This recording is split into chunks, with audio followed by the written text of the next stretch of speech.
Seat ಹಂಚಿಕೆ ನೋಡಿ shock. ಓ ಮೈ god, ಇಷ್ಟು ಕಡಿಮೆ ಸೀಟಾ?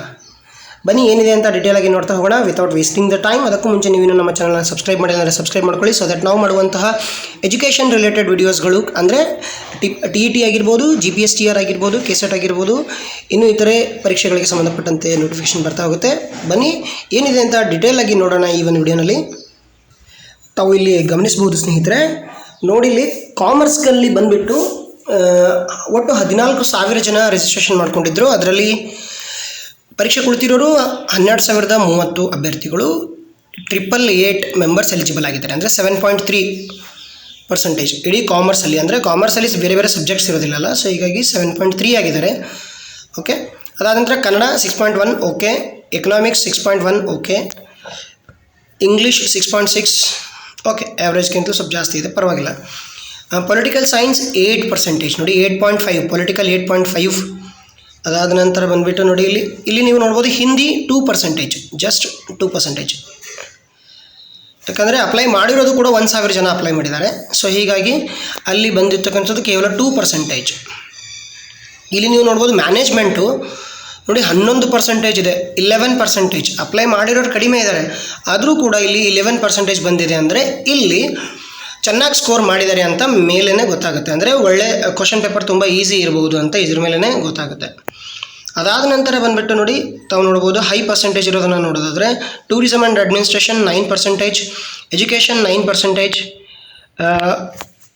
ಈಗ ಒಂದಿಷ್ಟು ಇಂಪಾರ್ಟೆಂಟ್ ಸಬ್ಜೆಕ್ಟ್ಸನ್ನು ನೋಡೋದಾದರೆ ಇಲ್ಲಿ ನೀವು ತಾವು ನೋಡ್ಬೋದು ಫಿಸಿಕ್ಸ್ ನೋಡಿ ಕೇವಲ 2%, ಫಿಸಿಕ್ಸ್ 2%, ಮ್ಯಾಥಮೆಟಿಕ್ಸ್ 2%. ಯಾಕಂತಂದರೆ ಅಲ್ಲಿ ಏನಾಗುತ್ತೆ, ಕೆಲವೊಂದು ಲೆಕ್ಕಗಳನ್ನು, ಕೆಲವೊಂದು ನ್ಯೂಮರಿಕಲ್ಸ್ಗಳನ್ನು, ಪ್ರಾಬ್ಲಮ್ಸ್ಗಳನ್ನು ಸಾಲ್ವ್ ಮಾಡೋಕ್ಕೆ ಕೂತ್ಕೊಂಡ್ರೆ ಅಲ್ಲೇ ಅವರೆಲ್ಲಾದರೂ ಸ್ಟಿಕ್ ಆನ್ ಆದರೆ ಅಲ್ಲೇ 15 ನಿಮಿಷ 20 ನಿಮಿಷ ಹೋಗಿಬಿಡುತ್ತೆ. ಸೊ ಹೀಗಾಗಿ ಅಲ್ಲಿ ಅವ್ರದ್ದು ಸ್ಕೋರ್ ಜಾಸ್ತಿ ಆಗೋದು ತುಂಬ ಕಡಿಮೆ ಆಗುತ್ತೆ. ಅಟ್ಲೀಸ್ಟ್ 5% ಆದರೂ ಬರಬೇಕಿತ್ತು. 2% ಬಂದಿದ್ದಾರೆ. ಇದೇ ನೋಡಿ ನನಗೆ ಶಾಕ್ ಆಯಿತು ಸ್ನೇಹಿತರೆ. ನಾನು ಥಂಬ್ನೇಲ್ ಮಾಡೋದಕ್ಕೆ ಕಾರಣನೇ ಇದೆ. ಯಾಕಪ್ಪ ಅಂತಂದರೆ ಮ್ಯಾಥಮೆಟಿಕ್ಸ್, ನಂದು ಕೂಡ ಸಬ್ಜೆಕ್ಟು ಮ್ಯಾಥಮೆಟಿಕ್ಸು, ಕೇವಲ 106 ಜನ. ಅಂದರೆ ಪರ್ಸೆಂಟೇಜ್ ನೋಡೋದಾದರೆ 2%, ಓನ್ಲಿ 2.3%.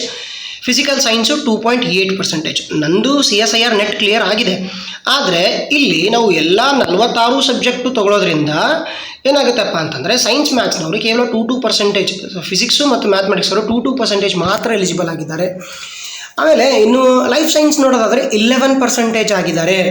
ಲೈಫ್ ಸೈನ್ಸ್ ಇಲ್ಲೇ ಕಂಪೇರ್ ಮಾಡಿ, ಡೈರೆಕ್ಟ್ ಕ್ವಶನ್ ಇರುತ್ತೆ, ಡೈರೆಕ್ಟ್ ಆನ್ಸರ್ ಇರುತ್ತೆ. ನನ್ನಲ್ಲಿ ತುಂಬ ಈಸಿ ಇರುತ್ತೆ, 10th level PUC level question paper ಇರುತ್ತೆ ಅಂತ ಹೇಳ್ತಿಲ್ಲ.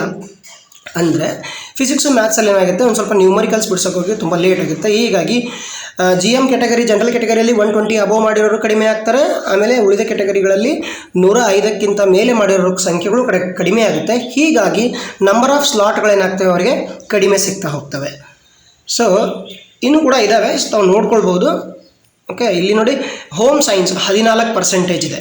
ಓಕೆ, ಸೊ ಎಲ್ಲವೂ ಕೂಡ ಪಾಯಿಂಟ್ ಆಗಿರೋದ್ರಿಂದ ಇಲ್ಲಿ ಇವರು ಸ್ಲಾಟ್ಗಳನ್ನು ಪಾಯಿಂಟ್ ವೈಸ್ ಕೊಡೋಕ್ಕಾಗಲ್ಲ.